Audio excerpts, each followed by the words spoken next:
Right, so we have our pre-pasted length of paper that we've got ready to go. I'm going to show you now how to hang the length horizontally using the concertina fold. So you present the paper to the wall with the open side.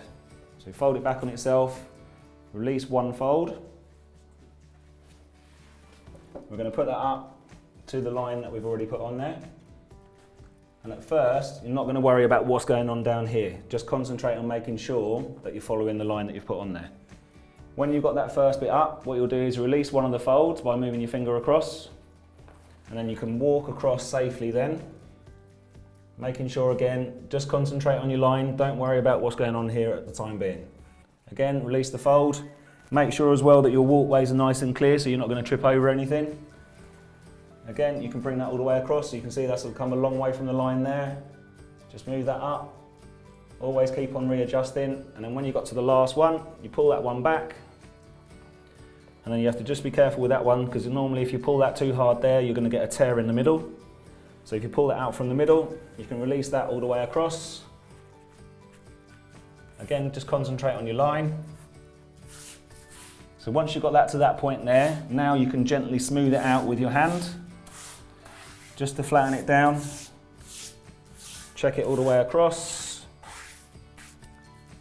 So now what you want to do is you want to get your smoothing brush. Some people use a spatula. The problem with the spatula is if you've got any imperfections on your wall and you haven't prepared your wall well, that will catch on the little bits on there and it might put a big tear in your paper. These are nice and softer, so you'll be able to get over those bits. Same kind of process as when you're applying the paste to the paper. So you start in the middle and you chase the air out to the top and also the bottom. So either of your edges. And what you'll see is you'll see the air bubbles all start to appear. So you know where your pieces are. Again, you can see a little imperfection there. So what you could do with that one, if you see that there, you can always pull this back out. Try and find out where it is. Pull that away.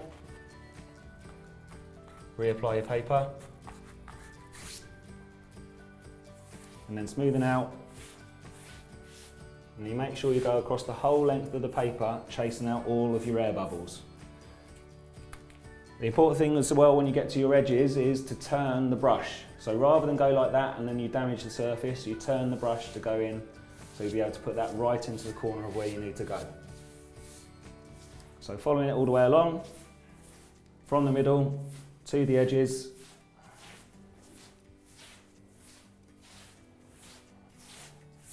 Again, change the direction of the brush as you go into the corner. Use that dabbing motion if you want to, just to push that right in there. The important thing now is that people normally will see little ridges and bumps on here. And then they'll sit here and they'll try and spread them all out. You need to leave them alone. The reason that they're there is that's the paste. You need to let the paste dry out. When that dries out, it will all go flat and you won't see them. Also, if you notice where I did the back roll, can't see any real definitive lines in there. They've all disappeared. So they've disappeared because the paste has made the paper nice and wet, nice and loose, made all the fibres go loose, and therefore then they've all disappeared. Right, so we've got our length on the wall, now we need to trim off our edges. So what we're going to do is we're going to do this the old school way of using it with a pencil and your wallpaper shears. Most people nowadays would use a Stanley knife or a snap-off blade, but you cannot use those for doing every single cut. Your scissor skills will be something that you need to work on when you're starting off.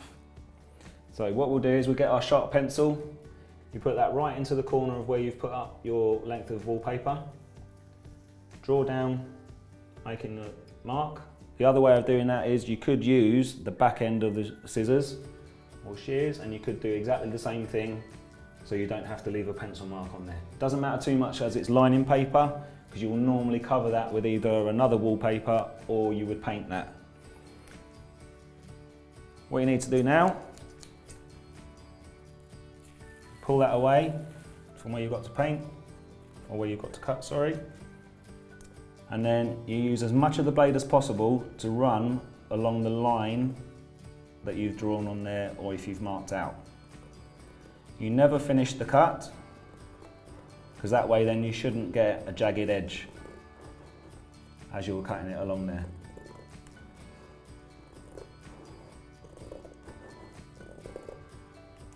So you keep on going along. This isn't as a perfect cut as it would be with a blade of some variety, but as I say, you need to be able to have both knife skills and scissors or shears skills when you're doing your wallpapering.